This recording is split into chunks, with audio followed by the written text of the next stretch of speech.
Yana Karelia, this one's for you. Good morning, good afternoon, good evening, whoever you are, wherever you are, whenever it is for you. I'm Peter Alexievich, and for me, it is Thursday, the 21st of September. It is day 575 of Russia's war of aggression against Ukraine. And I did not sleep at all last night. I didn't sleep at all last night because the Russians sent 43 cruise missiles to attack Ukraine, and the sky was lit up all night long with air defense, tracer fire, and air bursting cruise missiles.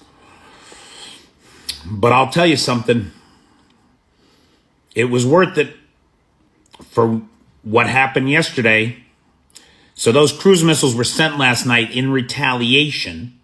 Putin had a hissy fit and got a bunch of cruise missiles out of storage, because yesterday the Ukrainians struck hard in a combined drone and missile attack, the largest of which this war has seen so far on Crimea. So let's take a look at it, shall we?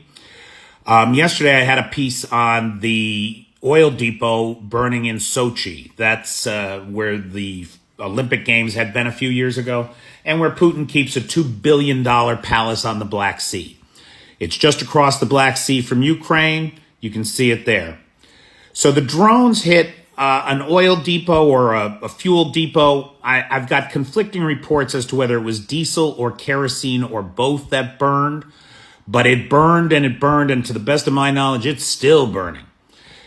And it turns out that that was just the first strike in a series of strikes, a diversionary tactic to draw the Russians' attention away from what was about to hit them.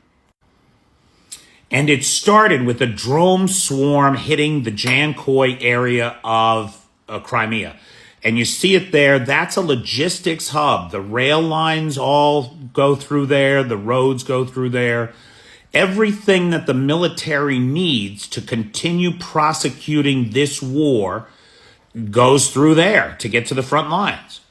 So we can assume that the targets were logistic hubs, railways, rail cars, etc., ammo depots. Now, according to the Russians, they successfully shot all the drones down. And at this time, we don't have the satellite images from today yet. So we can't say what happened there exactly. We're waiting on those, and I hope to have an update tomorrow. The next thing that happened, 5 Su-24 fighter aircraft delivered 8 of the Storm Shadow missiles and 3 decoys to the southwestern tip of Crimea. The targets that we know were hit include the command and control center for the Black Sea Fleet. Now, again, we don't have details yet on who was in the building at the time, what the casualties look like, etc. But following the successful decapitation of the 7th Airborne Division yesterday, this is a major blow to command and control. It should be. Next, drone swarms came in to the air base in Saki. That's about 40 miles north of Sevastopol. And the satellite imagery shows us 15 fixed-wing aircraft there as of Tuesday. We assume that all 15 fixed-wing aircraft were in place when this attack happened. Again, we're waiting on the satellite images to get a sense of what damage was actually done, but we'll follow up with that tomorrow. All in all, this represents the largest single day of activity, coordinated multi-vector attacks that have had real impact on the Russians. And we know that because at this time, it's been confirmed that the Russians have removed every submarine from Sevastopol. The Black Sea Fleet is now hiding over in Novosibirsk. And also, it appears that every seaworthy vessel in Sevastopol has either been moved to Novosibirsk or is being ready to be moved. They're not going to keep them there anymore. That's a major change for the Russians and their behaviors. And driving that change is this aggressive drone campaign from the Ukrainians. Aggressive and successful, I might add. So, ladies and gentlemen, thank you so much for your time, your attention, and your interest in what's happening here in Ukraine.